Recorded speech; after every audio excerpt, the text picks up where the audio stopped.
it is in the interest of the Afghan people to have Afghan women get educated. The entire Muslim world is getting girls educated. Islam emphasizes the education for girls,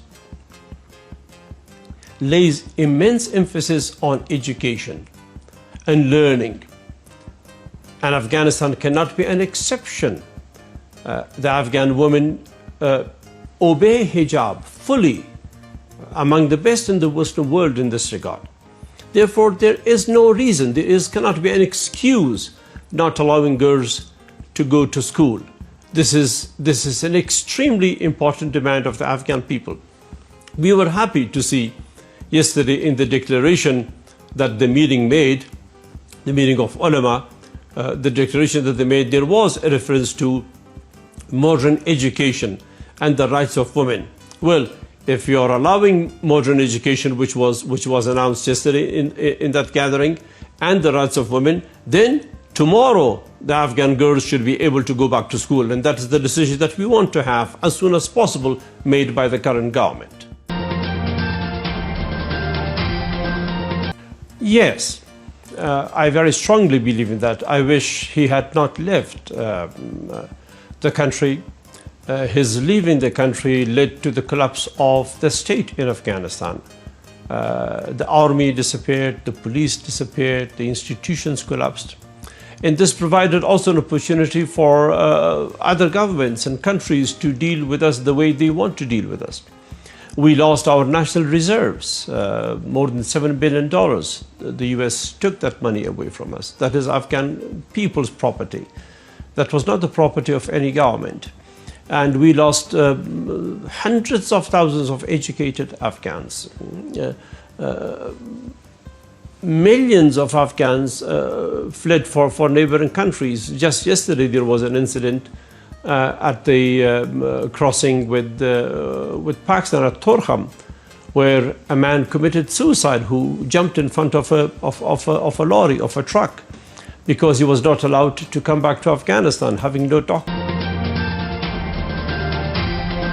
The government also recognizes this. Daesh is an issue right now for Afghanistan. Al-Qaeda was an issue for Afghanistan, probably still is. So we, in the Muslim world especially, have to be extremely aware of the dangers that extremism can present to the country. Look at only the past 5 or 6 months, how many suicide bombs we've had in our mosques. How many of our people have been killed in the mosques and in the streets of the country and on places of learning. So it is an issue, but it is not an Afghan issue. Or I must say it is not an Afghan issue alone at all. It is an issue that is come to us from outside, from abroad. I spoke to that earlier in answer to your earlier question. But it is also an issue that we, the Muslim world, must address first among ourselves, and also, of course, require policies from the international community, especially the Western countries, to be in line with the aspirations of all of us, so that no one is using extremism or exporting extremism or using extremism as a tool of policy in pursuit of their interests. Then Afghanistan and the rest of us will be having a secure and extremist-free lives. I will not go back to power. I have done my time as the president of the country for 14 years. And as the Constitution of Afghanistan instructed, I, through an election, transfer power to the next president. I will not return to power in any form or in any way. I will remain a citizen of this country and work for the well-being of Afghanistan as a citizen of this country. This was more a meeting of a gathering of the Taliban movement themselves, mostly of their own ranks and file, with some other participants as well. What I have asked for some months ago, what I've been speaking about was a lawyer jirga. This was a meeting of ulama. Ulama are an extremely important part of the country, very well respected in the country by all the Afghan people.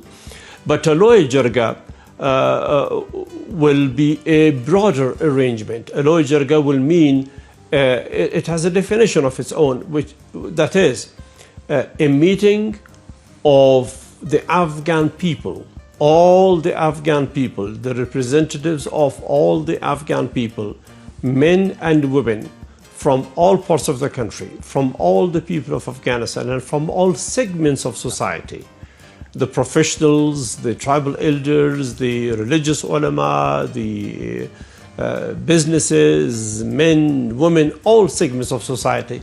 That is the traditional jirga of the Afghan people, and usually such jirgas are the institutions where in which, by the calling of which, major decisions are made, including the affirmation of governments or changes to the constitution or deciding on major national issues.